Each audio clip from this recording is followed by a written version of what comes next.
And I think I wanted to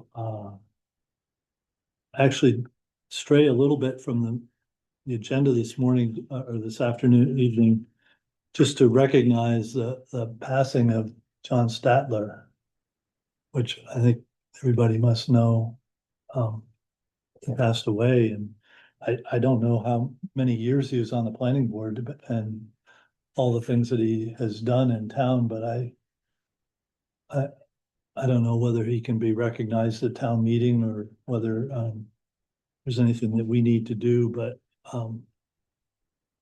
I think it's important that, we all think about John and the contributions that he's made. Yeah, he did a lot, not only in town here, but he did a lot at the state level. A lot of work with our representatives and all that for, Oh, yeah. yeah. Hmm. So sad thing, very tragic. So let's take a look at the minutes for the January 22nd meeting. So Nat can't be here and absent also, so I believe he was absent. Yeah. Yeah. And Lenore spells her name with a Y instead of an I. I was wondering about that. Yeah, and that's Mary Alverson. Yeah, what, the JANW, is that? The members of the public from Zoom, I took it directly from what their screen names were. And so that is, That's Jan Williams. yep, that's Yeah. it. I took it directly from the, Jim. oops. But the next paragraph, Hebe noted that there Yeah, instead of the there. Oh, yeah. And then actually under the people's names, Annie Cristiano, I think it's Cristiano, Tiano. I will double check that. and is that Bruce Kolosik? Is he a former teacher at the high school? Do you know, Vicky? I don't know. Well, I'm not sure how you spell his name, but Again, I will look back because those were all on Zoom and I have Yep. the recording. Who is That- Jim Kamari? no, Bruce Kolosik, if it's the person I'm thinking of, I had him as a teacher when I was in high school. Really? Wow. So he must be about 100 years old. No, not quite. No, Under, he's only 80. under public comment, second paragraph, Sue McKenzie and Joe Steele. Okay, And then item 2, page 2, Phoebe's name is Phoebe Quinton.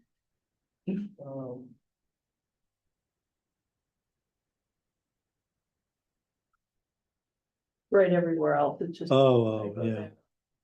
I'm sorry, where did? Second page. Yep. Item 2, Phoebe Quinton. The very last line of item 2.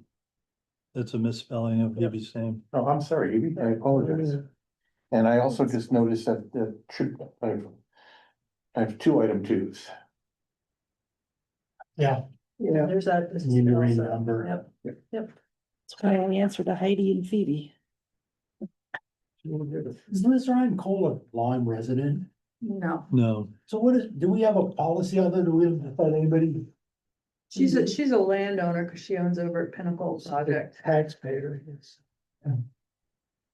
yeah, that's a good question. I don't know. Like I know at town meeting, if you want to stand up and speak, you've got to ask them if they're not a resident. It's at the board's discretion whether they want to Uh-huh. allow. I'm not saying we should. Right. To anybody, I'm just curious. In the past, my being here, everyone has been allowed to speak. Yeah, well, especially if they're a taxpayer in Yeah. town. Well, I mean, I think what she wants to be a resident here because she wants to move to the Pinnacle Project. So she's like a, kind of one of those people that would be here if she could be, I think. But I mean, I don't know. I think there should be more credence to a person that's a property owner, even if they're not a resident, but again, She pays tax. Yeah, Interestingly, we don't do that with things like post pond accessibility and oh, yeah. like you have to be a resident. If you Yeah. you could own a bunch of property and pay a ton of taxes, and Yeah. if you're not a resident, we Yeah. don't let you use the pond. Wow. Yeah, that doesn't, why is that? I've always thought it was kind of unfair, but Yeah, 'cause we have- those are the rules. We have friends like that, you Hmm. know, that. Yeah, they pay a lot of taxes in Lyme. But they can't. Yeah. do it. You don't even let employees use the post pond. Really? The select board could change. I think. I think maybe the that's select probably- board should look at, Yeah, Revisit because that. if you pay, if you pay $45,000 in property tax. I Lyme, expressed surprise about that when I got onto the select board, but I was told that's just the Hmm. way it's always been. that's the way it is, huh? But you could change it. Maybe, I don't know. Be generous to people who would support the pond. Yeah. So are there any other comments or revisions? If not, I accept a motion. I'll make a motion to, approve the minutes as amended. Second, Okay, all those in favor, say aye. Okay, We need, I wasn't there, so. You can oh, abstain. then you should abstain. we need minutes for the non-public. No, those, you voted to seal those, so those have been written, sealed, and Okay, placed in. but do we review them anyway? No, because you voted to seal them immediately, Okay. so they were sealed as soon as they were written. And we still can't do the minutes from December 11th, right? Right. Right. Right, Yeah, okay. I'm gonna see our attorney tomorrow on another thing. I'll ask him about whether we've heard anything on that. It'd be nice to be able to do something. We certainly had a lot of energy behind doing something. I know, I can see that there have been communications, that's all I You've know, heard that? that's as far as I know. Because Joe asked for some more information. Yeah. But yeah, I agree. I mean, I think we're, at this point, we're kind of hamstrung. Yeah. To a certain extent. Yep. So, minutes are approved. So our next item is, projects for 2026.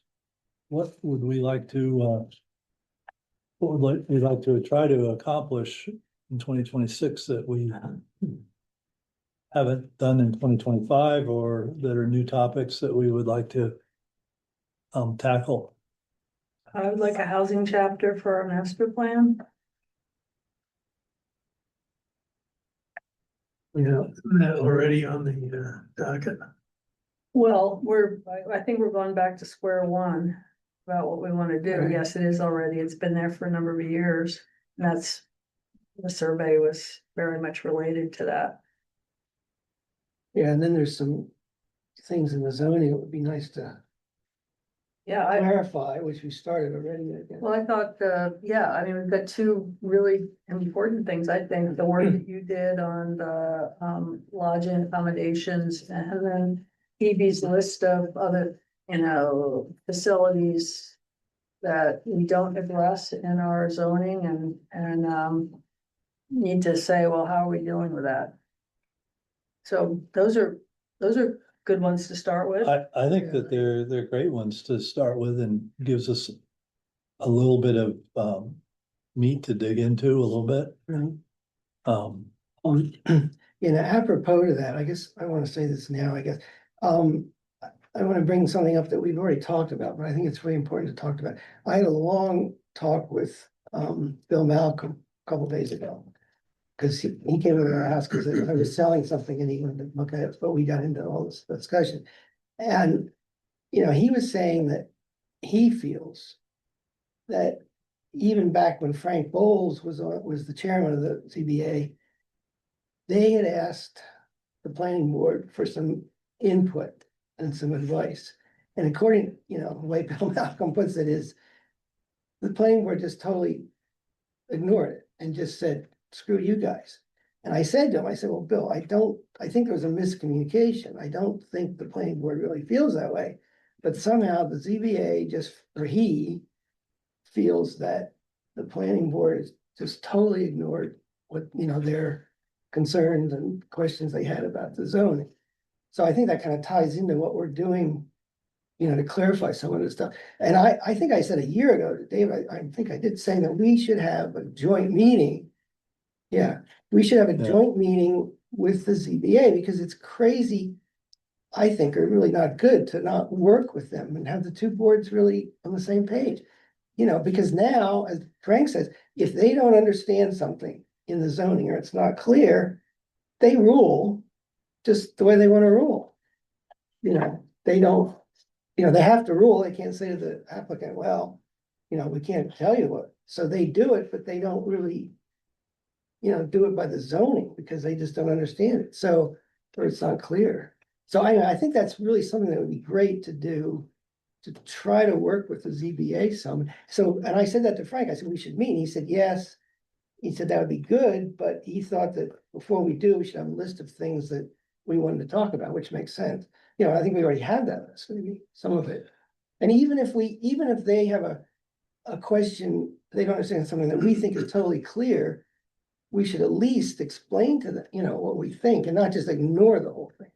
Well, yeah, and I mean, I guess I would think that if we have to explain something to another board, it sounds like there's a problem with rules as we've got them written, because it shouldn't be that historical knowledge of one board guides the actions of another board. I mean, I think our zoning rules should really stand alone, and Right, but there are areas where, according to Yeah. Bill, they don't agree or whatever with the zoning, so Right. they just rule the way they're gonna rule, you know, I, and so, yeah, I think it's a great idea that for us to have a joint meeting. yeah, and I It said, would be kind of nice if they would actually initiate that, to say, we would like to have a joint yeah, well, meeting. I think at this point, we probably have to. Well, it's hard right now because most of the members on the board, other than Bill Malcolm, are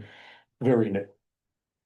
Yeah. And so, they haven't hit a lot of the issues, you know, that Bill has seen over the years. Right, yeah, so So, Bill's kind of running it, I mean, he's, yeah, there is no chair for the ZBA. Bill acts as the chair. No, he's the acting chair. He's acting chair, but he does not want to be the, right, and the other thing Bill was saying to me was that for a while, they only had 3 members. Yep. And he said a lot of times somebody doesn't come, you know, they have a problem with people not coming. So if they had 2 members, they can't rule. So the applicant comes in and they say, well, sorry, we can't do anything because we only have 2 members. Now they have 4, right? 5 now. We've got, Oh, he said 4, but anyway, so it's better now, at least Yep. if somebody's absent, they can still rule.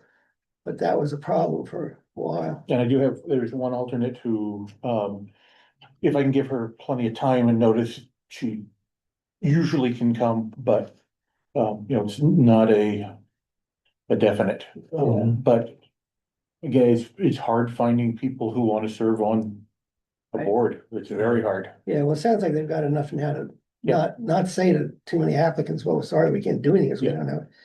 Well, I just think I think it is important to do that, because, and it's been going on for, you know, Bill just said, oh, well, planning board just told us they're gonna stick it, we don't, you know, they didn't do anything for us, which isn't really the case, the way we. No, certainly I don't think the members that are here today feel that No, way. but there was just miscommunication there somewhere.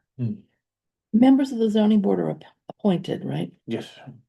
And why do they have a problem getting a chairman? Don't they just choose their Because- own, choose their own? Because there's nobody who wants to, well, let me put it this way, most of the members are less than a year old.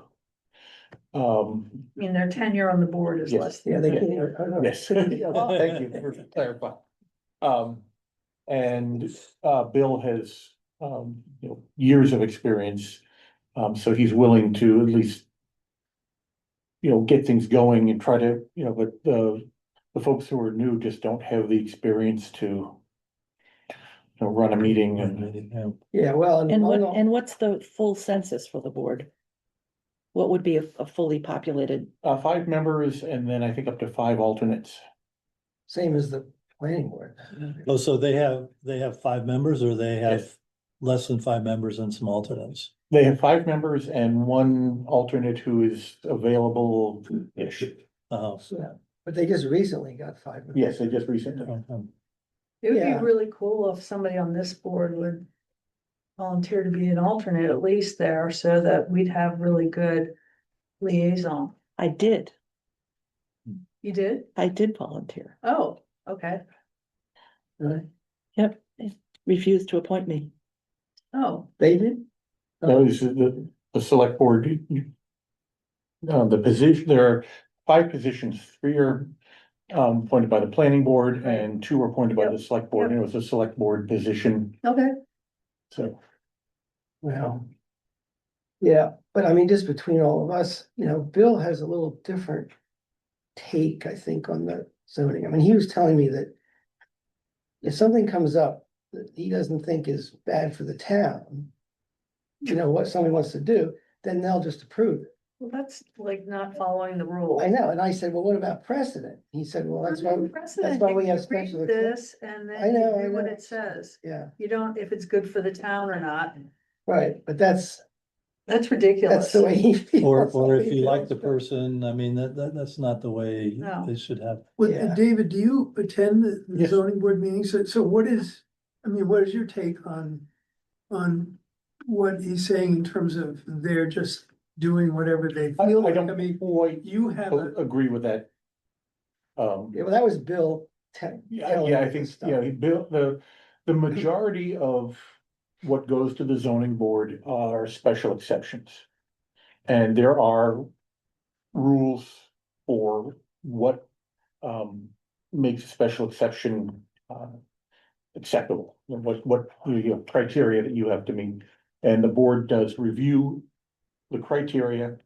And if they have no issues with the criteria, but some of the criteria, take a look at, section 1040 of the zone, just go ahead and open up and take a look. 1040 is the, Special exception criteria. yeah, it's the kind of the master list. There's other criteria that is specific to other, Yeah, sections. But the board looks at for every special exception, they first of all look at the criteria for the special exception. Feel it, look and decide whether it is been met, and then they go through 1040. Right, well, And but they've given some variances, I thought were a little question, because I said to Bill and I talked about that, I said, it's really hard to get a variance because you have to show that there's a hardship and that everybody else can do something that you can't do. And he sort of agreed, but it's like, anyway. well, I can see like where if there's a lot of like qualitative stuff here, it's not quantitative in 1040. And so that they could find that a lot of the things that they're reviewing, one of the things that's in his head is this good or bad for the town? So when he's evaluating this, so I'm hoping that that's what he meant when he said that and not that some other section, because. yes, and they are very good about going through not only the 1040, but Yeah. the section, if you look at some of the special exceptions, look in the 820s. Yeah. There are. Yep. Yeah. At page 48, 823, A, B, and C are. Requirements. They go through those requirements Yeah. line by line Yeah. and make sure that they are met, Okay. so. Yeah, Well, that's Yeah. good. yeah, so I don't think. I mean, I can see where that would might be a better way to say how I administer 1040 when I'm looking at things, but.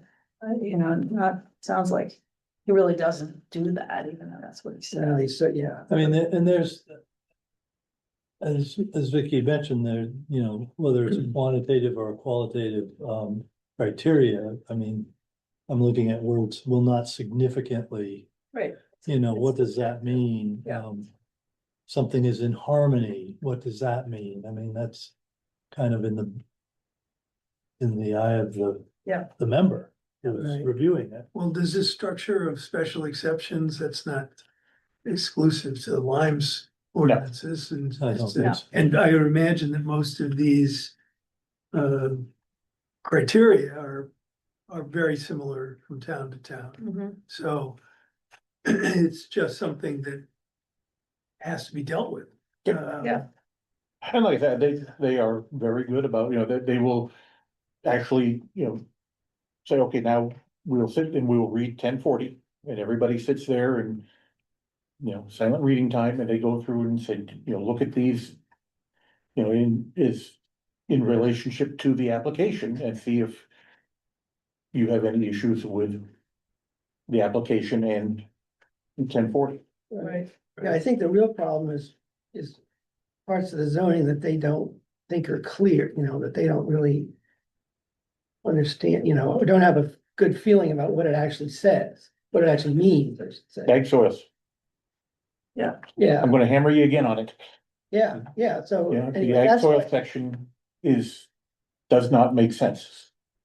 Okay, well, that was on the list that they Yeah. gave to us, and there was nobody, actually, it was you. yeah, yeah. You said you were Right. going to like step forward and give us, because we're each working on something. Yeah, and I have So, some. yeah, so, I mean, so we can take up the ag soil one, but why don't we, I mean, we have these in front of us, and this is right out of what they had. This is, the kind of breakfast on the Connecticut thing, and then Hebe's is kind of a housekeeping thing.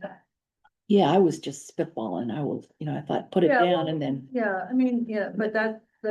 that's a different conversation. Yeah. And I believe I signed up for, plan development.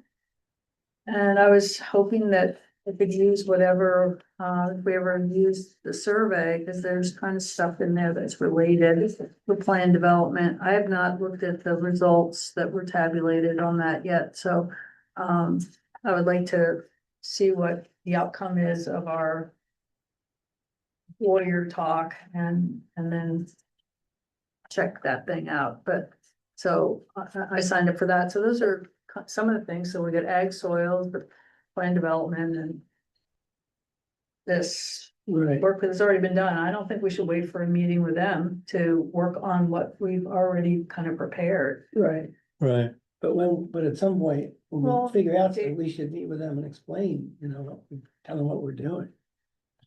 Yeah, I mean, I think probably after town meeting. But it might make sense to, come up with to take your list of things you wanna look at.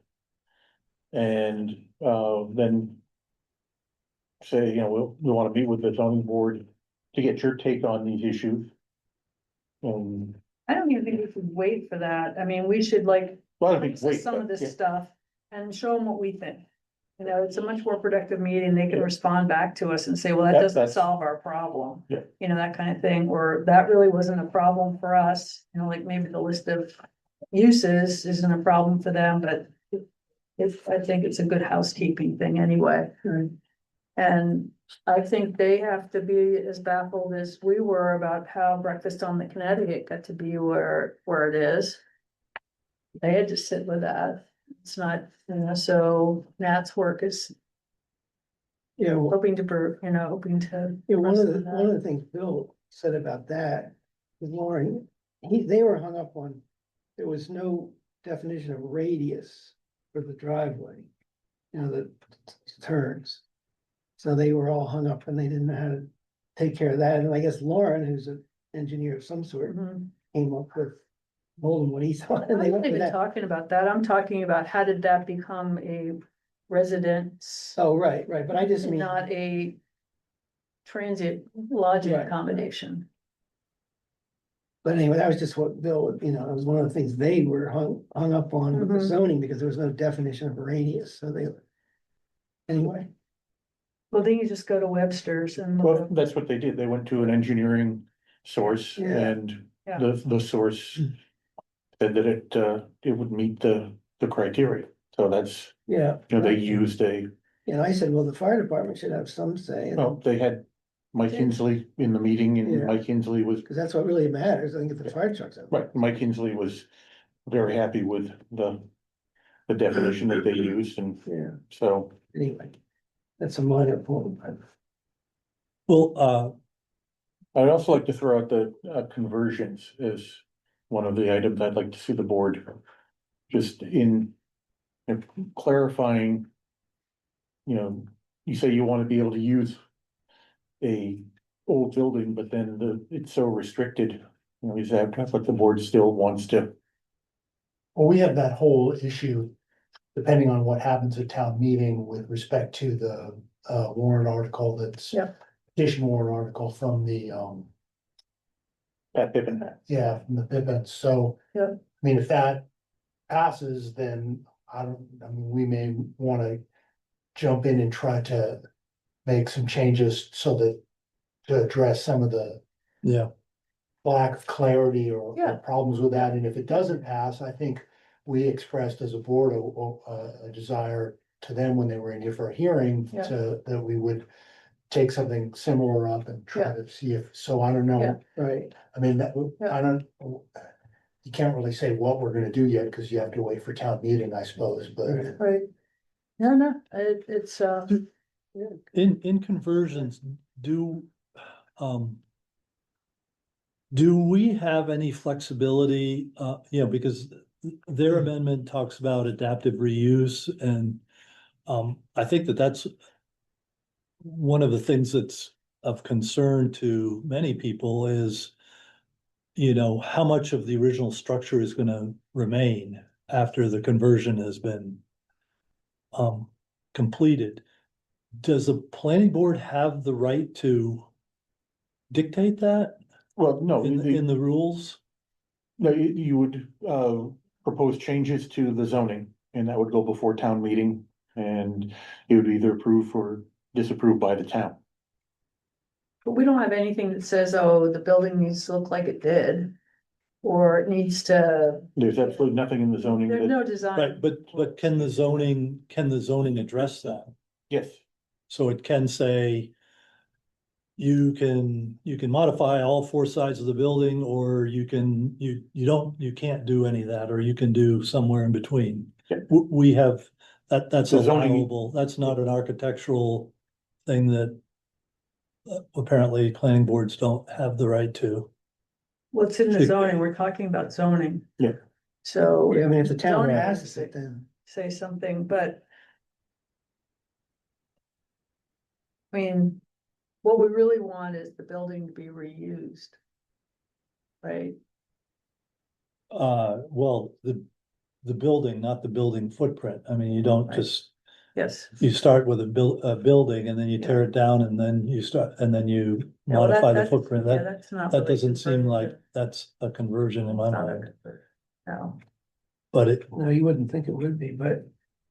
Yeah, it's not really spelled out. so that's something that we could address in the conversion thing.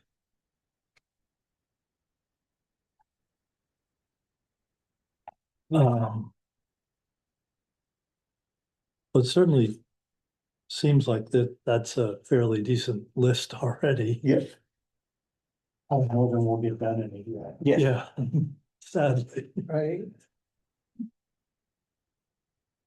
Do we wanna look at Nat's suggestions and Or, work on that for half an hour or something? Yeah. yes,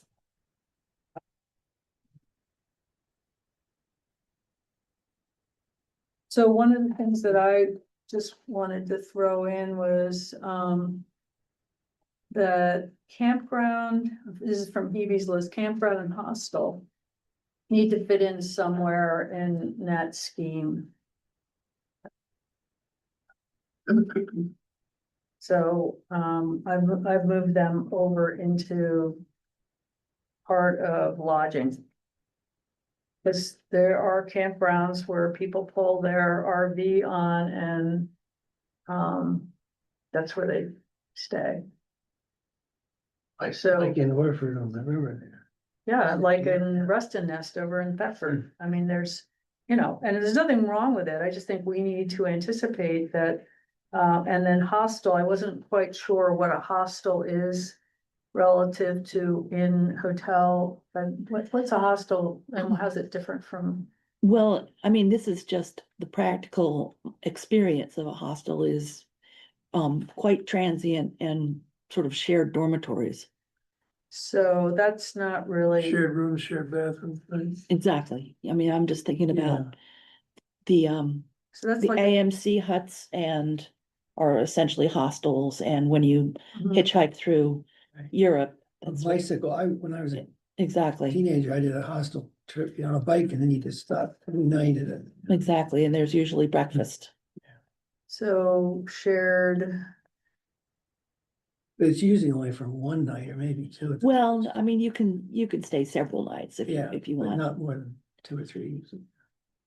so that's a different, like it's in there with an inn and a hotel and hostel. Yep. And then, So you're thinking that the language ought to actually indicate hostel? well, he brought it up as a kind of lodging, so, or kind of accommodation, so I feel like it needs to be addressed here. If we're Mhm. trying to anticipate different uses. And somehow encompassed with a pithy definition. Right, yeah, we can, I mean, that's, and then campground also is where people bring their own shelter. Right. Currently, do we allow campgrounds? No,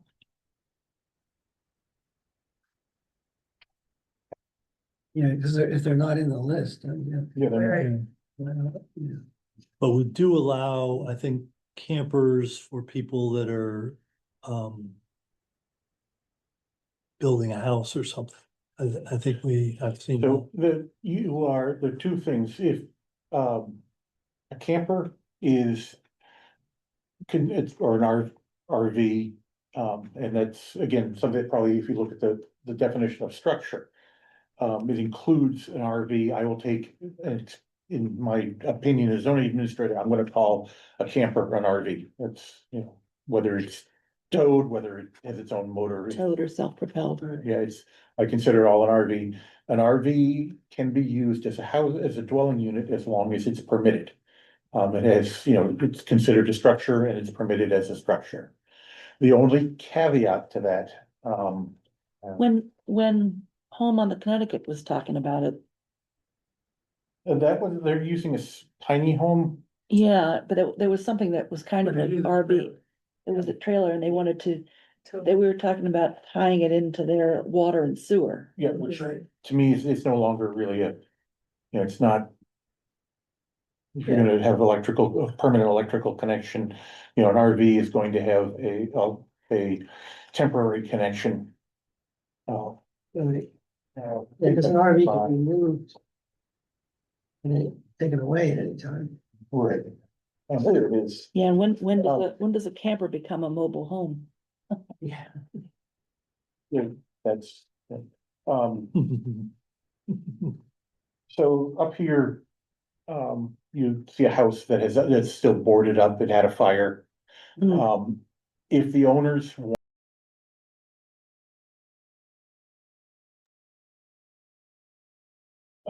If the owners came to me and said, we're going to drop a camper in the yard and live there while it's being repaired. That is not allowed under our ordinance, but RSA 674-32-2 specifically says you can. So the statute overrides the zoning. So in that case, I'd say you're welcome to do that because, and I'm not going to say no because the state statute says you can. And there's no time limit on that then. No. Really. Yeah. Well, while they're rebuilding, who knows how long, there's, Right. But if they rebuilt the house and then they wanted their parents to live in the camper for 5 years, they then that's a second, unit, but it could be considered a ADU if it's less than 750 square feet of living space. And could be permitted yeah, even if it doesn't have its own septic system. as long as it meets the ADU requirements, Yeah. Yeah. assuming they share a septic system. And the septic system was large enough to handle. Or they could just have it self-contained like they would normally in the Well, it RV. couldn't be considered an ADU. It would have to have a septic system. Yeah. For an ADU, yeah. Would have to be actually tied into the existing. Well, the that would be, septic all- system. it would, no, it could have it set, well. If it's an ADU and it's within 100 feet of the house, then it has to have, it can have its own septic system. And its own septic system, I guess the state would allow, or to have the tank systems that are, Yeah, I mean, there's that little cabin down on River Road, on a tiny acre that doesn't have a septic system except for a tank. They pump out every month. Right, It's Hmm. crazy. yeah. Well, or somebody living in the RV could just use the bathroom in the house. Yeah. And they wouldn't have to have anything. You could just. but I mean, you could, permit it as an ADU, and if, as long as it's not, as long as it meets the requirements of the ADU. Well, that's an extra Yeah. bedroom, so the septic should be sized for that extra Right. bedroom. True. Yeah. True. Well, this gets If complicated. if it's connected to the septic, I think. Well, even if it's not, it's an extra bedroom that Yeah, even if is, they go in the you know, house. with that house and, you Right. know, on that lot. So now you, instead of 4 bedrooms, you've got 5 bedrooms. But if they have, use the septic tanks of the of the RV and have them pumped, Come on, they're not gonna do their Oh. laundry in the RV well, this is true. and they're. And. Yeah, I agree with you, Yeah, but, yeah, I mean, it- you know, no, it's, you know, but, you know, let's be straight faced about how people live. Yeah. They're gonna be taking their showers probably not in the RV. And Yeah. So how does that work? At what point does the state or we approve the arrangement to share the septic system as long as they have a viable plan for expansion if it's necessary? Is that the way it works? Yeah, I would look at it and, yeah, I would always look at a RV that you're going to be living in permanently. As basically an ADU, and it needs a septic system, and it needs to have power that's connected, via a licensed electrician, not just plugged into an outside outlet. So you would not buy into that plan the way I worded it? No, I would, um, if you're trying to use it as a permanent residence, then I would want it to Have its own have its own, septic system or or have, tied in. or have enough excess in the septic system that existed to Yeah. deal with. And then you have to figure out what's permanent. Cause I know Lynn worked with a nurse at the hospital that was a traveling nurse.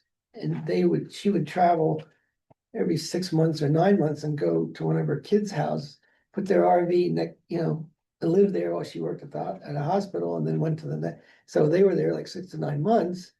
So, would that be permanent or not? Probably not. well, That's we a- have, that's what we're trying to do is talk about what's transient and what's Right, well, not. that's where, Which is what you know, Matt did. let me put it this way, if, somebody put a camper up next to a house for 6 months, by the time I figured it out and found out about it, They'd be gone. they'd probably be gone. Yeah, It's, yeah.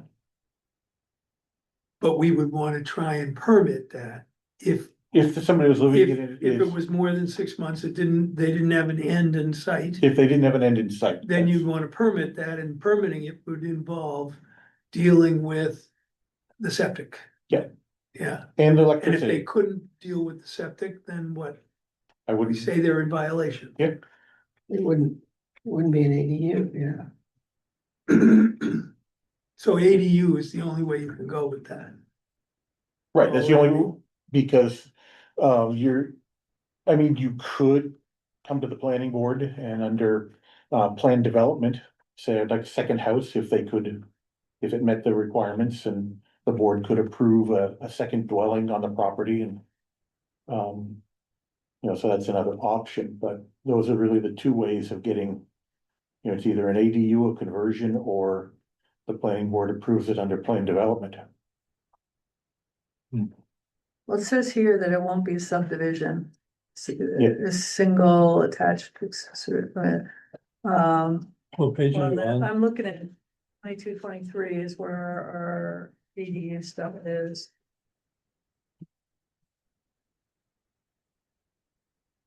One detached, unit share, the driveway, Pages 21 and 23. 22 and 23. Yeah.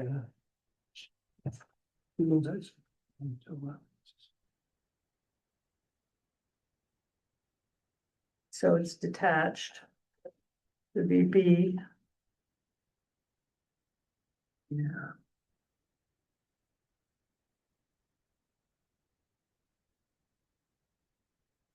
so do you count like the sleeping space above the driver, separate from the sleeping space in the back? Is that 2 bedrooms? I mean, Yeah, I would, it's gonna be, This gets to be, yeah, it's not a, No, I think you're all bunking in the same room. seems like 1 room, yeah, yeah, I. well, no, yeah, there I are don't know. definitely, RVs that have separate bedrooms. I can, Yeah, there's a master bedroom in the back. Yep. The so, door that closes, so, but that's only 2, so, and that means that you couldn't have a third pull-out. Bunk in the in the kitchen area, which they all have, many do, you know, ways of, yeah. I mean, I had a pop-up camper that slept 9. So, Yeah. And here you folded the table down, it became, But they were very Yep. good friends. yes, a bed, there was Yeah. a U-shaped couch, you pulled the bottom out, that became, a full-size bed, and then each side, Yeah. so, yeah, it. And I have had that many people in the camper, and it was comfortable. I mean, we're all friends, but.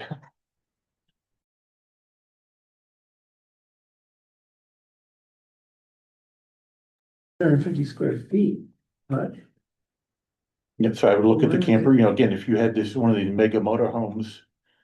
well, most of them aren't, I don't think they meet 750. no, they're they'd not be 75 under feet that, long. yeah. Yeah, they're like 12 Yeah. feet wide, so, So, but again, Anyway. I would have to look at it and, So it sounds like we don't really need to change it. I mean, it's okay written the way it is. You can interpret it. you. The B, um. B, small b, I Yeah. wanna see a change there. Those units are an access to a town or private road. What if the property is on a state road? Yeah. Yeah, It doesn't I have a address, note that you just wanted to change it to public road. if that's perfectly fine by me. Well, it's not a public road because then it, oh, you mean a public or private road? Yes, Because you can't exclude Yeah. private road or. right. Right. so we. Instead of town road, he wanted it to say Yeah. public road. Public. Right, Yeah. yeah.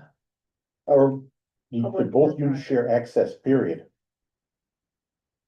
no, it No. can't be in the middle of nowhere on a right of way. Yeah. So it needs to be on a bona Yeah. fide, Okay, on a public or, public or private road. you could just say on a class 5 or better, Well, Right.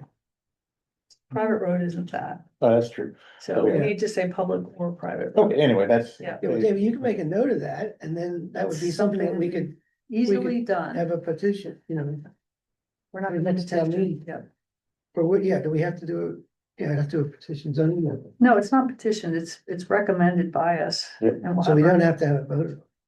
No, Yes. it does have to be voted on. Yes, If it has It's to go to just, town it's meeting. just that it's, Yeah, okay. it would be Just, coming. it's just from on the planning. It's not regular a- ballot It's not warrant. a Yeah. petition amendment. It's not in town meeting, it's just on the ballot. recommended. Yes, right. And the numbering there needs to change, because it's big A, little a, that's not right.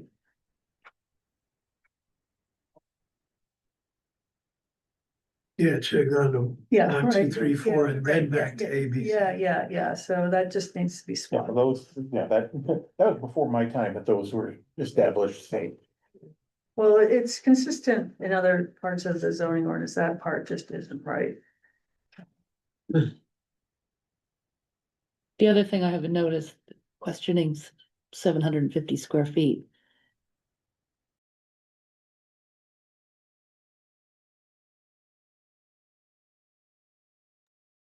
I do not know why this keeps going in and out, but It's gonna be a mess to upload, isn't it?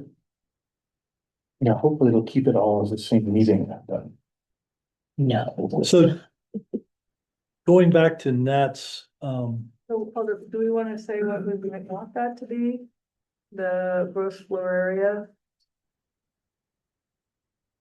1,000. 1,000 is better than 750, I guess, for what some people have or don't have. So we'll just put that down as we can go to public hearing. So We'll jump up and what are down. we trying to avoid at the upper limit? I mean, if we were trying to rationalize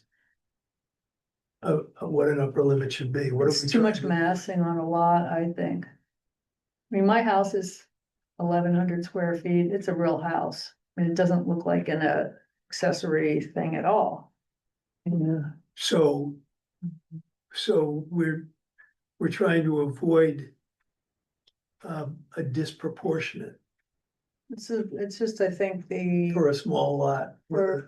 yeah, just Yeah. the massing Yeah. would be, I this is don't for, understand what the massing well, means. this is detached so that the amount of space that thing takes up.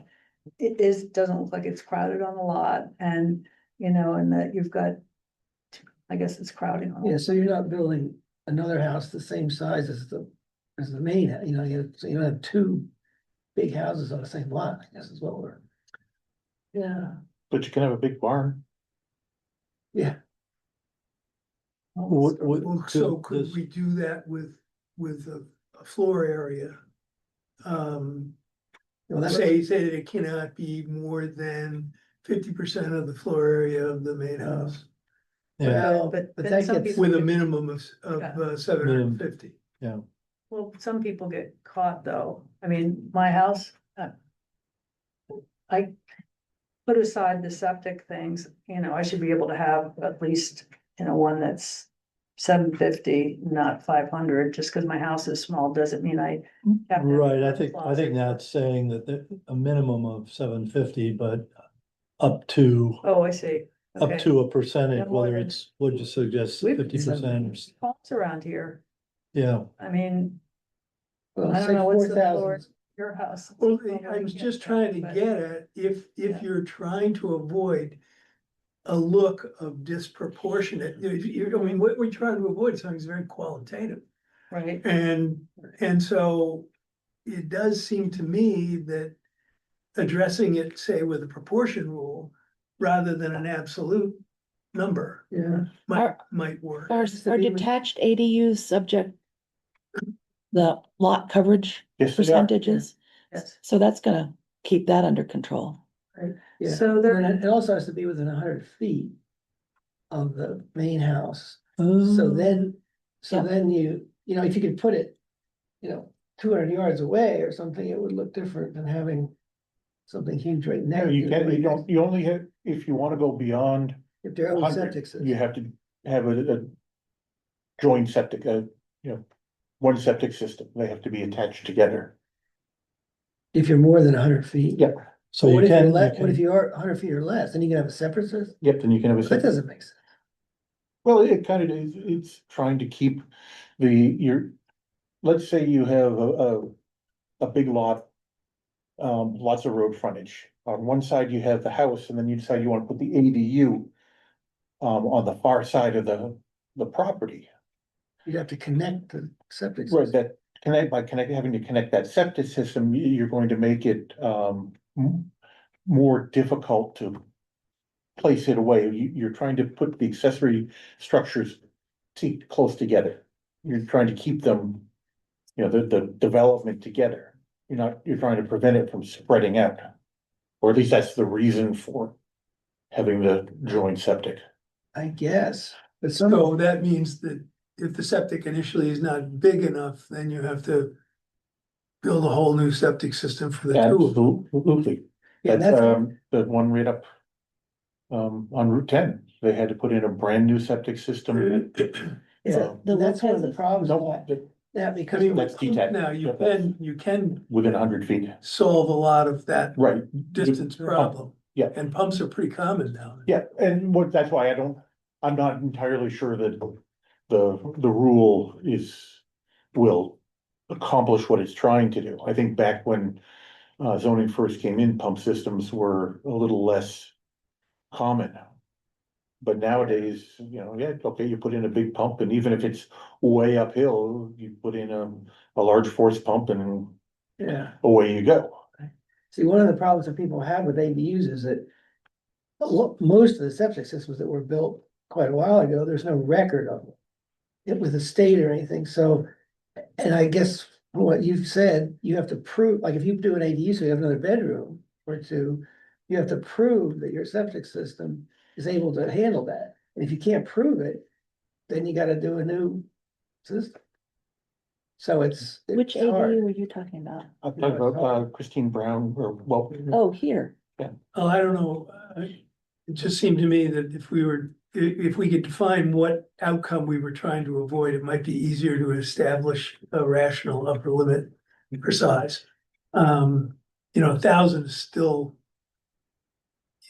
pretty small. Well, I think what we're trying to do is to create housing for like those people who are the in-laws or the, the college kid who's coming home or the young professional. We're not trying to create McMansions that, we already have enough of them in our house, but in our town, and we're trying to provide a variety of housing for people of different means. And a small So- place will Just out of be curiosity, less the expensive to Lopez's, rent. Yeah. ADU. mhm, is that 750 One square of the feet? yes. Or people And then living it has a there has to basement, be which doesn't count an as owner. living right, space. the owner Because could that live needs to into be, the like, brand bigger new than- little. Yeah, I guess I tiny wasn't ADU. trying to Living address space in the Lopez is greater than 750. 2,000 square foot. But, but I was the trying to original address. house doesn't seem it. Yeah, Right. Seems smaller. Up to than two, up to ADU. 2,000 maybe. well, 2,000 Uh, is still a good sized house. It's, it What is. mine, and, so I. Yeah, and then all of a sudden, are you getting into the huge rental costs for people? I think a lot of people that we've heard from want small units that they can transition into. And, so maybe they could build an ADU and then rent their big old house. To Yeah. a family That's or, what the Lopez's they are do. doing. good. Who is? The Lopez's, the house that's green at the moment What's opposite On the the west side. hospital. Yeah. yeah, the hip they're clinic. building a ADU behind their original old cape. Down Route 10. Yes. Yeah. That's the thing it's a long project. Yes, it is. He's doing it himself and he's retired. It's a project. Yeah. Engineers, they think they can do everything Mm. themselves. Well, so he's doing a nice job. Yep. And, Yep. it's hopefully it'll be perfect for them. But it's only 750 square feet, but Mhm. because it has a full basement, Yep. it looks bigger. Well, it also looks like an outbuilding. It doesn't look like a house. Which is kind of nice, cause it kind of looks. Yeah, so. I think, I've talked to a lot of people about ADUs and then the big thing that they don't like about them is having it close to the original house. They would love separation. Yeah, I think it almost looks better to not have it. Yeah, so, Close. well, there's, do you wanna have Have two It- driveways. you have to have two driveways. Yeah. You have to have power, septic. Yeah, it's up to the board in the town, but that's, in my talking with people, that's one of the big drawbacks that they have is that. They don't wanna be living on top of somebody else. So, but I don't quite understand. So if they wanna put it further away, then they just have to pump the septic. Well, they also have to have a shared driveway. If it's on a town road. Well, how did the Brown one fit? My interpretation of the zoning, and you may disagree with me, and that's perfectly fine, but if you disagree, then change it. They have to tear it down. No, that their access is on a state road, and the state road is not addressed. Yeah. Great. It's another thing we can think about. That's why I That's why he said public. I have been works. talking about that for 2-3 years now. Right. And the board has not done anything about it, so I'm still going to continue with my interpretation until Yeah, the zoning changes. well, if we agree with your interpretation, then we should change it to, Yeah, well, Allow. that's, perfectly fine if you wanna do it that way, Again, I don't care what the rules are, just tell me them, but Yeah. this is unclear, and so I've made a call and, Practically, that makes better sense for the lot, but. well, again, the original driveway is on the south side of the house. Yeah, And the preferred location that would not get into ag soils was on the north side, so how do you? So it made a lot of sense to have another Exactly. driveway. Yeah. Right, exactly. and so, but, I mean, I guess it sort of comes back to what is the definition, or what are we doing here? Because we're saying it's an accessory use. Right. And so do accessory uses have totally separate everythings, or are they, by virtue of them being accessory, they share things like driveways or septic systems or if you have a sugar house on a property that's far away from the house, near the sugar bush, it's an accessory use, mhm. but do you want your access? You need a shared access and then, you know, cut a path all the way to this accessory use, or do you wanna have, Yeah, it really is a matter of, what is the board trying to accomplish with accessory dwelling units? Is it yeah, to keep all the development in a small space, a compact space? Yes. It's also Or, so there's some oversight, so that you're not renting it out as a party house. Yep. Every weekend during yeah, football. then it's perfectly valid reasons to have it as a, yeah, Airbnb, so you do an Airbnb, yeah. Well, yeah, but it's Mhm. just like if it's close to your house, you're not gonna have rowdy people living there. And I mean, I'm really lucky because the house across the street from me is rented by students and they have like one or two parties a year and they're really good about keeping it, they stop at, midnight and they're good. And so I don't mind them at all in my neighborhood, but if it was like that, groups of people would be going in every weekend and having parties there for football weekends, it might be a totally different thing. yeah,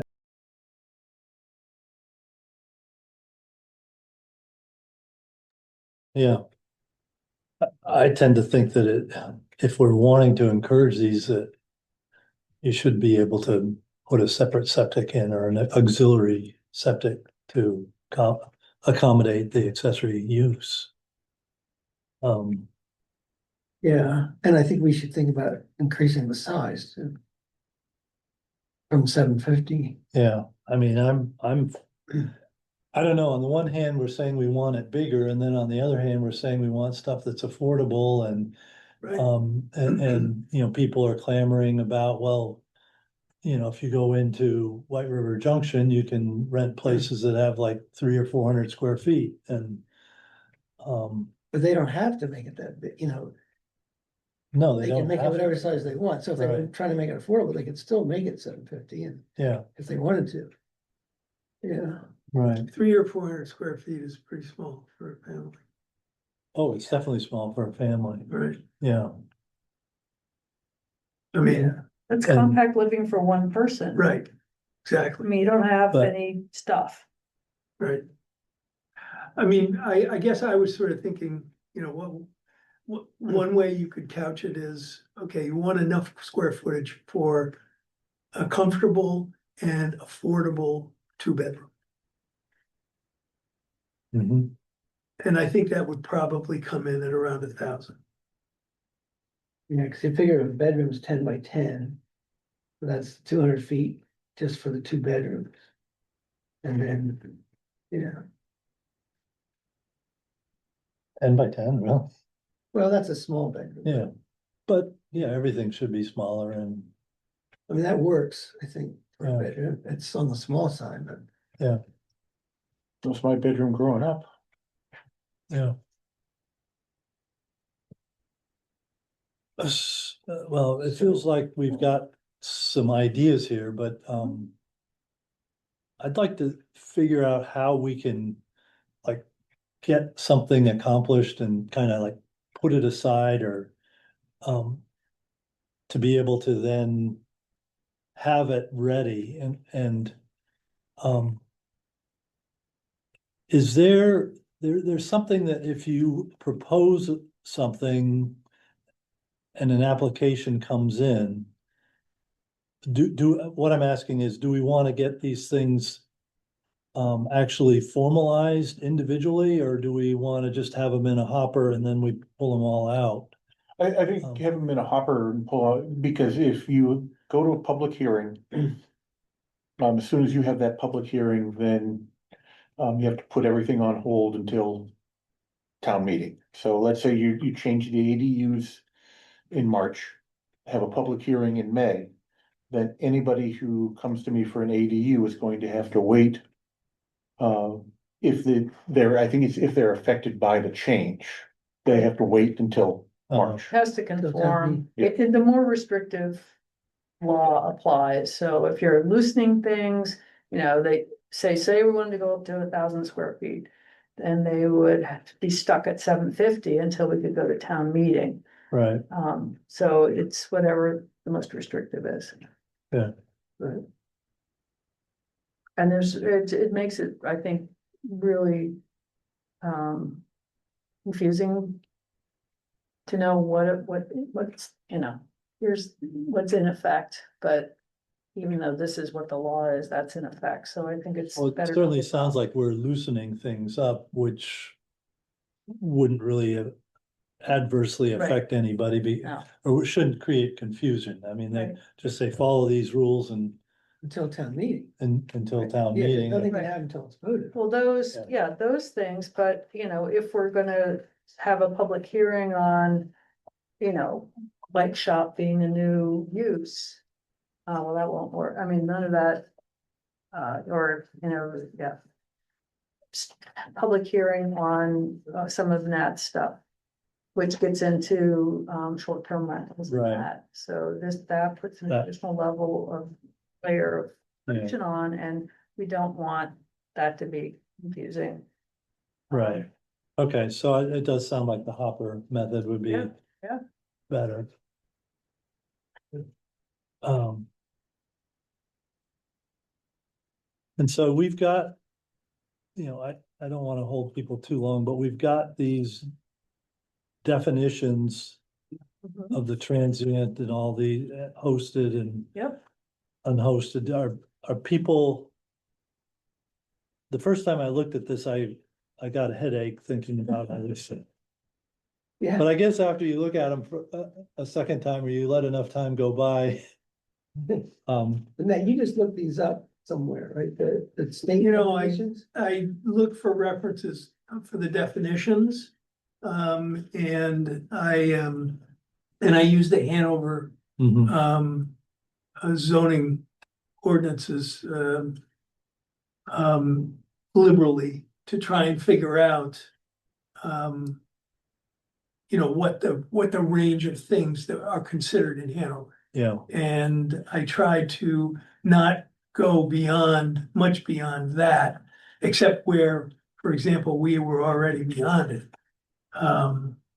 Like I'm not sure that they have anything like Lauren there.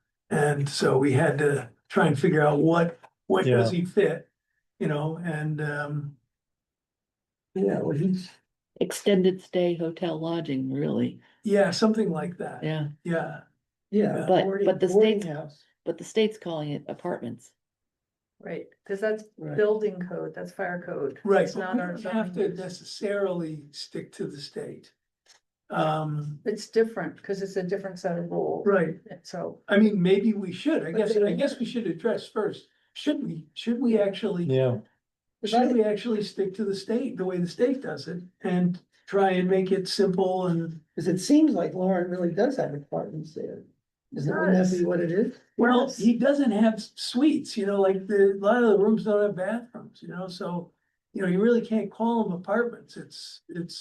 It's a different sort of arrangement. It's a shared Does- bathroom situation, Does the state but have, sometimes they have sinks in there, Yeah. so, does the state have as a set of definitions like yours? that I didn't explore the state. Cause, this cause, is the fire code. Yeah, I've looked through the RSA's And I can't find anything. I've looked under lodging and trying to find definitions. But it's not in the statute, it's in the rules, Right, that's the, so that's different. right, It's but then you have different, and I don't know which authority would have the rules and have those, you have the fire marshal's office and they have their own. I There wasn't, could be a housing authority that has their own set of rules. And, yeah, I was just really looking for definitions, because if our definitions align with the state definitions, it makes interpretation a little easier. I mean, we can, with how those definitions are applied in town can be customized. But if we have the same operational definitions of hosted and unhosted and B and B and They don't have short-term and that. transient. They don't have that. I wonder if they've even got that. No, they don't. No, because theirs is related to, fire safety. And, like people knowing to get where the exits are and that type of thing. So it's different use kind of for, making those classifications. So, zoning about transients and short terms and all that stuff is always handled at the town level? Yes, Okay, it's, different states do different most things. towns don't regulate it at all. So how would the Pippin, if that zoning amendment goes through, how would that, I think theirs is not a lodging accommodation, theirs is a multifamily dwelling. Right. and Which isn't I mean, here, for permanent yeah, residents. it's a permanent residence, it's not. So that's not temporary. covered by Right, these. right, These are all okay, just, Yeah. these are all These are- addressing these are- just, yeah, you know, very transient up to semi-permanent, Yeah. but not permanent. yeah, You got assisted living facility. yeah, I wondered about transitional housing and congregate living. What is the difference there?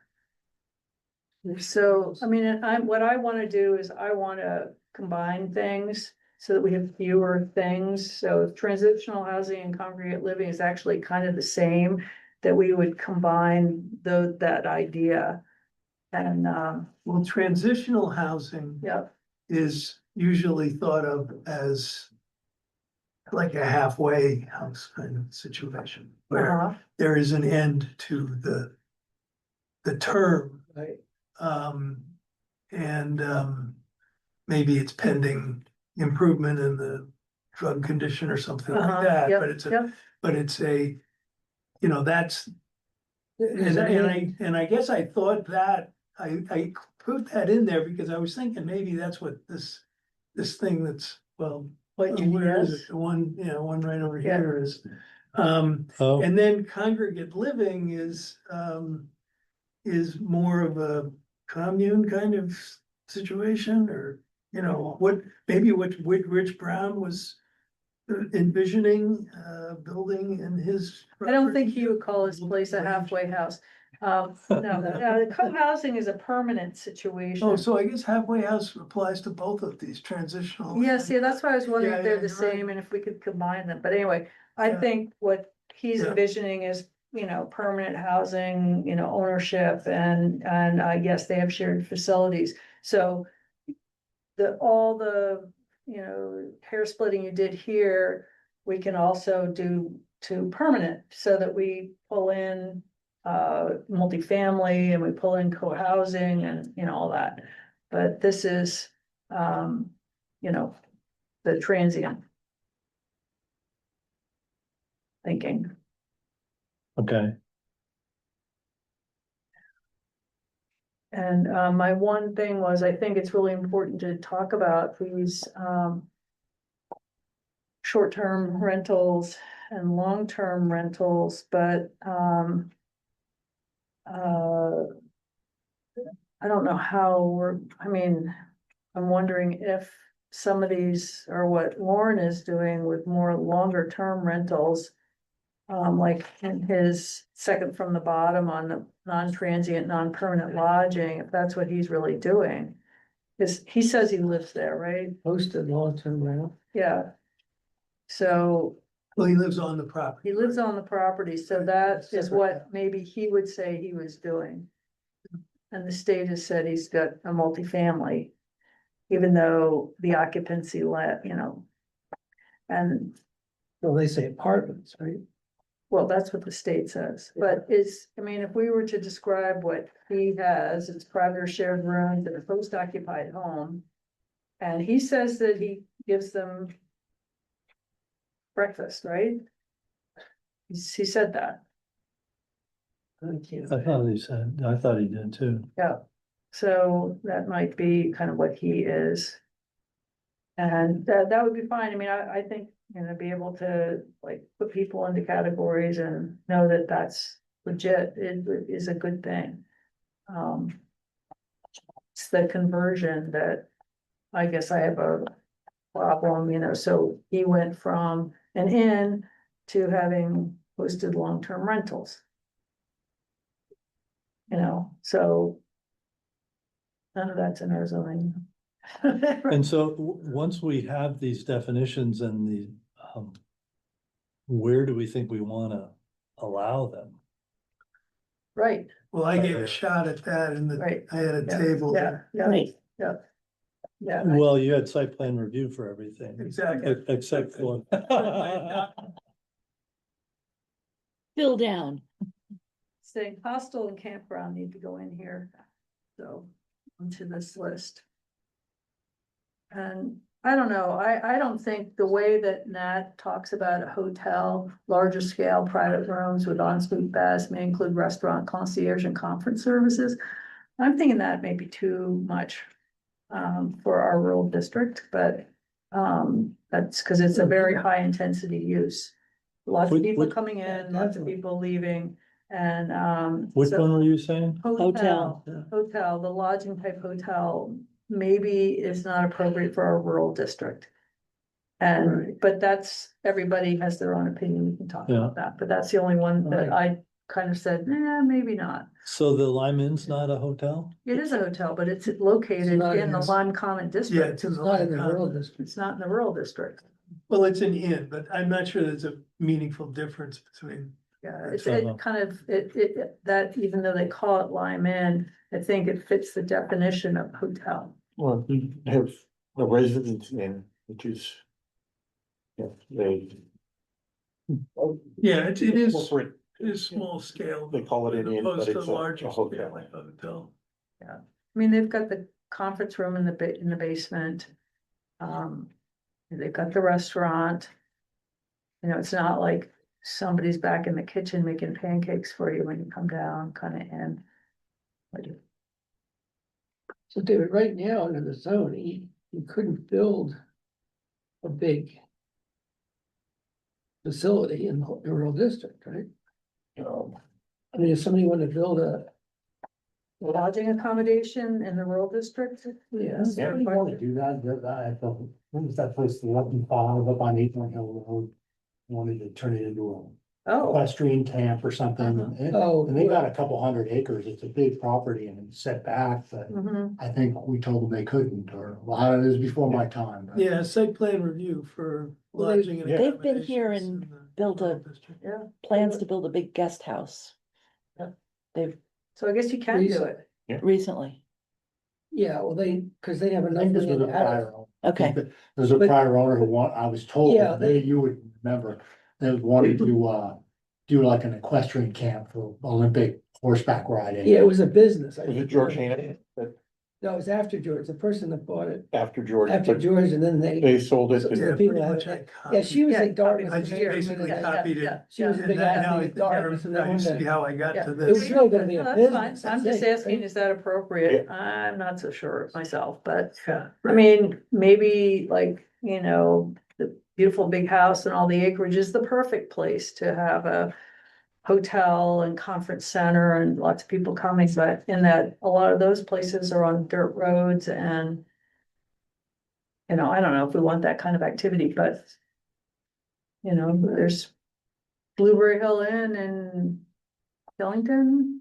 is one of those places on a dirt road and it's an old cape and Yes, They've got this is out on. beautiful Isn't, view. isn't cake bread on over in Middlebury, isn't that all on a dirt road? Oh, you mean It's a conference center The and- Notch Road? No, that's not dirt, that's paved, but. Cause that comes through the Notch. Yeah, that's paved, but But Yeah. it's a very rural. it's setting. a very rural setting, yeah. And you know, but somehow it works, you know, it's done in a way Yeah, that. yeah, no, that is nice, But see, the problem is, you can always find an example of something that would be fine, yeah. but then you want unlimited number of those. Or are you gonna allow something that you might not think is fine? You know, that's the problem with the, Look at the With the Penfields, zone. okay, just out there on Acorn Hill Road, I mean, that's hardly good enough for people to be, who live there. To be going on those roads, they mud get, season especially. yeah, it's terrible, it's just, and there's nothing you can do with the, It's terrible, it's too.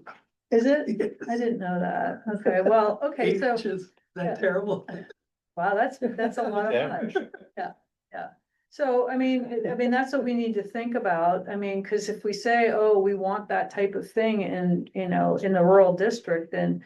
What we're saying is, yeah, have at it, and our roads are just fine, we don't wanna have the battle when somebody's. Got an option on a property and has designed this and it's coming in for site plan, and we go, oh, by the way, the road isn't adequate, so forget it. Yeah, right. It's just, that's Right. misleading. Well, that's what I mean, you can always find an example that would work, but then there's all these ones Yeah, that might not yeah. work. What if Dartmouth So- wanted to put slope side condos at the skiway?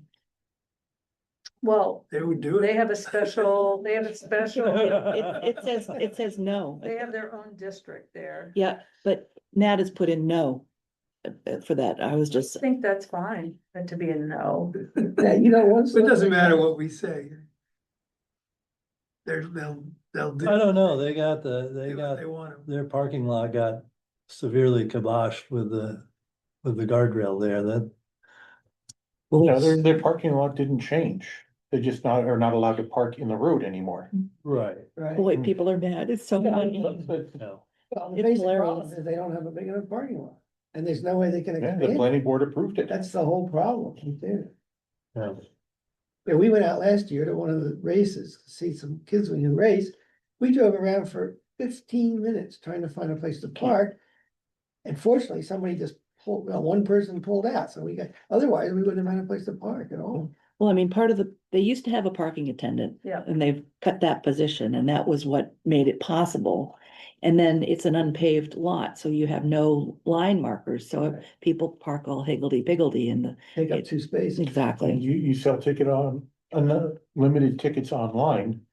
That's right. People buy their tickets online and expect to find a parking space when they get there, and then Yeah, It'd be good if they rented the school, and used the school parking, and then ran a shuttle. They did that a lot this year. They used buses. Yeah. For the bigger events. Yeah, Yeah. Yeah. Made people come in. Yeah, they weren't happy with us last year, but I think they're making do. well, they got. yeah, they seem to be making do, I mean. It's just too bad they don't have a place to enlarge that lot, because that would solve, They don't, yeah, well. that would solve the whole thing. But I mean, Oh. 75% of the time, it's more than half Right. empty. So I mean, it's like, It's probably about 6. it's like sizing the sewers so that when everybody flushes at the Super Bowl break, that, you can handle it. Hmm. When most of the time you don't need it. That's right. They have a couple of big events that. Yeah. Just overwhelm. Exactly. Exactly. Well, it's just like the college, uses Thompson, sets up the shuttle because there's enough parking downtown when they Right. have a hockey game and a basketball game and a track going Right. all at once. Right. And Hopkins Center happening, so, So, yeah, I think it's a much better way to accommodate the kind of peak demand. Well, how do we want to, I think we should be thinking about wrapping up. Well, I think everybody needs to come up with like, what would they recommend that we go to public hearing with and, with Nat's work. And, Yeah. it'll be modified a little bit and then set it aside and it's something we can pull out and go to the zoning board. How about this? I do have a concern about how we're gonna know about the length of occupancy and does everybody register? my sense, maybe I'm wrong, is that some of these limits, they're there in case you need to enforce something, that you don't need to routinely be carding people. But if something happens, you have a tool to use to straighten out the situation. Well, it should be that that there's a notification thing that they let the zoning administrator know, oh, we've got somebody going in for 6 months or whatever, and then we have that. It's up to them to report it. I'm just trying to think about an unmanageable burden for one person to, Oh, well, and that's what I worry that it is an unmanageable burden getting into short-term rental stuff. And what we need to do is make it easy with a reporting requirement for our owners to have to like say, oh, I've got this going on, and they've got to tell David. And it really, I mean, would you prefer, I guess, if we have an obnoxious long-term person in a kind of in a long-term rental that the neighbors then have to complain and, and document how long they've been staying there or like whatever. well, it's like open container rules. They often aren't enforced until it's a problem. Mhm. And I was just Yeah. trying to figure out a way to make it be workable. Right, Right. until somebody Yeah. complains. Well, how, well, then, Not only mean, I that, you're think- gonna have some facilities are going to straddle the line. right. You know, Well, like hotels straddle the line sometimes. Right. Well, I mean, if we have this occupancy length as part of the zoning, is that a guideline or is that gonna be a requirement that we're expecting people not to stay in their bed and breakfast for more than 30 days? We Yeah. can call it a requirement and then use it the Administer way it that as a he- guideline. I mean, maybe You it gets use it the written way right that into the. he is permit. suggesting, that it becomes a requirement as soon as it needs to be. Right. So that Yeah. you have it there written that it's a requirement. But you don't enforce it until it needs to be enforced. I guess, but of Well, course, then you I have, then really- you have yeah, a that's- requirement that everybody knows they don't have to follow. Yeah, So it's kind of a problem. If you That's- behave, you don't have to follow it. But if Yeah. you're, Yeah, well, see, I I'm guess- of the opinion that you don't write rules that aren't enforced. So well, then I'd rather it's not almost have, impossible. I'd rather not yeah, that's have. what, that's what I agree with. I mean, that's, Well, this is a new rule that we are proposing to the community, and so I'll just say I don't like the occupancy length column. I don't think it should be there if we're not gonna do something where we're trying to at least know about it. There has to be a mechanism to know what the length of occupancy is on for someone. And, a reporting requirement. In fact, anybody who rents their property has to report that to the town clerk. That is a state law right now. And I think 2 people in town have reported to, back when Patty was the town clerk. And we know there are a lot more renters than yeah, that. so Yeah, a lot of enforcement's people a don't even know that's the. rule. enforcement's a That's- big problem for any of the rules in town. Yeah, so trying to, be able to, even know that. And so, you have one person you say you can only stay 30 days, and so somebody stays 35 days.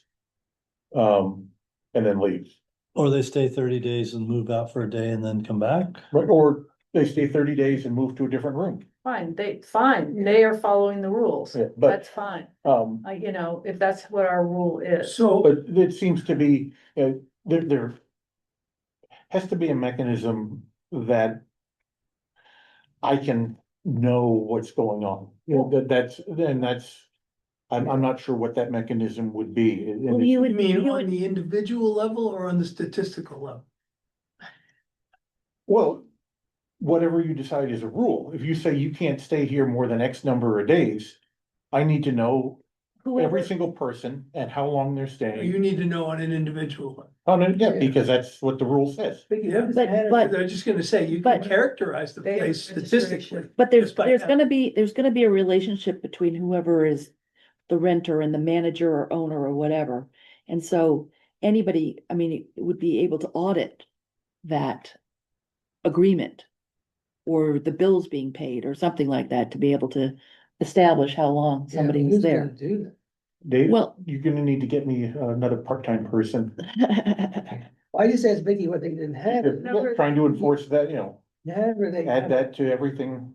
They have a registration, so every rental, you rent a room, you rent a house, every rental needs to be registered. And Do then. they have a website or something? Or how do they collect that data? Originally, it was like, we did mass mailings to every property owner that said this was a requirement. And there's a form that needed to be filled out, and it's documented that this is a rental. And then there's a inspection requirement. I don't know, but they get inspected every 2 or 3 years.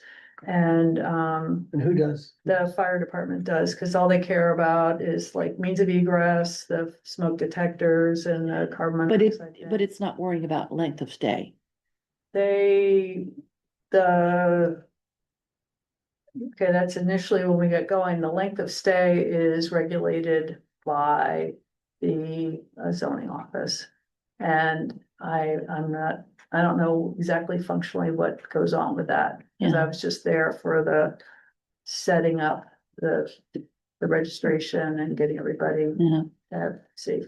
problem, it could be really problematic depending on how. Oh, it- how I many- mean, they had good software that would Yes. pick out the Well- problem people and. Well, the question is like unhosted versus hosted versus unhosted. Is the property owner actually there or not? So that gets into like a lot of nitpicky stuff. Fortunately, we don't have as many dwelling units as Hanover does, so there's a lot less to keep track of. When you get into all the Yeah. apartments and homes and things in Hanover, so. Yeah, but Well, I certainly don't think we want to be creating some additional workload on the town staff's part. I tend to feel that, it should be there to be enforced if it becomes a problem, but I don't know, it's just part of a definition. And it certainly could be part of the permit that it's indicated and therefore you've got something to enforce if things go bad, but I mean, as you've said, I mean, there are two people that have indicated that they're renting their house in town of Lyme and yet there's probably 100 or 50 or something, The faculty who go on sabbatical Yeah, for a I year, mean, yeah. I don't think anybody even thinks about it. I mean, it's their house. If they're there, they live in it. If they Oh, I decide to rent it. know, well, Um, one of the property owners that has many rentals and never registered one of them. Yeah, That's, and whole property, whole houses are they're just rentals. And they are. I think, name two property owners that, I mean, it's not my business, it's the town clerk's. I'm not gonna get involved, but that's, the state has a requirement that you report that to the town clerk. Yep. And there's no, if you don't, there's no punishment for it, the town has no recourse to go after somebody, it's just the state says you have to do this. Is there a reporting form? I don't even know what the, It's funny to have a requirement with no teeth like that. Right, yeah, cause why comply if there's. exactly, and that's why people don't, because there's Yeah. no. There's Well, they absolutely no also reason. probably don't even know that. Yeah, that's, Isn't it the same way, David, with building permits? I think we talked about this a while ago. If somebody doesn't get a building permit and they build a house or whatever, and you find out later, there's no penalty, right? well, there's no penalty, There's the first thing that happens is we try to get it permitted. Right, but I mean, Um, they can say, well, if this house has been built for 6 months and we're living here, we didn't get a building permit, and you just say, well, we'll try to get you a building permit now, Yeah, and there's no but, penalty, so. well, the eventual penalty, if they can't get a, building permit for the structure that they put up and can't get relief from the zoning board, then it gets passed on to town council to enforce removal. Yeah, that's the, They couldn't get a permit to occupy, you mean? No, if you build something that that you can't get a permit for that's unpermitted, in violation of right. rules, the town can. Right, and but I mean- Norwich went through that a few years How you ago remove it. and And if somebody had to tear down their house. If they did something that would be That's right, permitted. he was like a planner person too. If they did something that could be permitted, then Yeah, we would do an they after didn't the get- fact permit and, Yeah, Yeah, yeah. but I mean, that's, Wonder how people get financing for stuff. Like, you know, maybe they're just building stuff. self-funded or Yeah, something. well, I've dealt with quite a few people recently who, they could not get their construction loan without a permit. Yeah. I So would if think it is most financed, then, the bank does, but there are plenty of people in town who have built their houses without any external finance. Right, Live free or die, baby. Yep, yeah, or a garage or Well, something. it's a zoning thing. It says it's unlawful to develop, construct, alter, restore, remove, or demolish, or commence any construction. Blah, blah, blah, blah, blah, without first filing a written application. Yep. With that, so it's Right. not just building, it's a. Zoning Right, requirement. but what I Yeah. mean, Mickey, is if they do something that could be permitted and they don't get a permit, there's no penalty. I mean, they just say, oh, yeah, well, a year or two later. they we get an permit. after the fact permit. Yeah, they just get an after fact permit. Yeah, There's no But again, penalty. what's the purpose of the penalty? Right. You So know, why- the intent of the ordinance, is to get compliance with the ordinance. If you can bring a structure into compliance, Right, then why are you gonna penalize someone? right, and well, Other than you're just being vindictive. right, and the real reason for the permit is for appraisal, right? Well, it's and to make sure that you're not building something that is, contrary to the zoning. Right, You're not building in a wetland, you're not building, right, if you're gonna Right. build within 10 feet of Post Pond. Right. That's what you're preventing, but if you. And So but wait, you didn't get a permit, you built a house, you've been living in it for 3 or 4 years. Probably not paying tax on the value of the property that you're inhabiting. nobody, if no one knew about it, Nobody knew about it, so right, if they come in at that point and ask for a permit, or it gets discovered and you do a retroactive permit, there's no retroactive property tax that's applied to them, so they basically got away free. Tax for fraud. 2 years, yeah, Yeah. tax evasion. right, so So that's the assessor's problem, not mine. no, but it is not a victimless crime. It's No, no, it's- possible, there is a cost, so that would be one justification for imposing a penalty for failing to. In Yes, absolutely, but at the moment, there is no penalty. fact, the penalty could be a retroactive application. A retroactive tax. Um, yeah, well, that's another issue. Yeah. To think about, but yeah. Yeah, Well, I think, we should, look at this a little bit more next time, so take a look at, we want to take a look at where these different, accommodations are allowed in the zoning. And, look at the definitions, and then, Vicky, do you want to do something about the campground and what was the hostel thing? I mean, like Or- how to fit it in here now. Yeah. Sure, I can propose something. Um. And then we could also start to look at this list of facilities and see if. My hope is that we can eliminate some of them and maybe combine some of them so that we don't have 25 different additional uses that maybe some of them don't apply as well, but Well, some of them, we can throw into existing definitions for services and retails or something like that. yeah, So. But I think we're gonna need to create some new categories. yeah, Or, honestly, I don't think we want a Amazon distribution warehouse in town, and so that's a good one not to. not to allow, yeah, hopefully. Just don't put it in there. Yeah, yeah, well, I think, but I don't know how you exclude the Dollar General. It's a retail, you can't. exclude It's it. retail, yeah. only by size. Yeah, you'd have to exclude a Dollar General. Well, I mean, then we're getting into, I don't know, like, I I don't mean, know. it could be size or something. Yeah, I mean, like Green Mountain Studios, what it used to be, it is pretty large operation there. Yeah. Now it's all divided up, but You know, how many square feet that really. yeah, how big's the Lyme Country Store? It's a Dollar General that much bigger than that, yeah. Oh, yeah.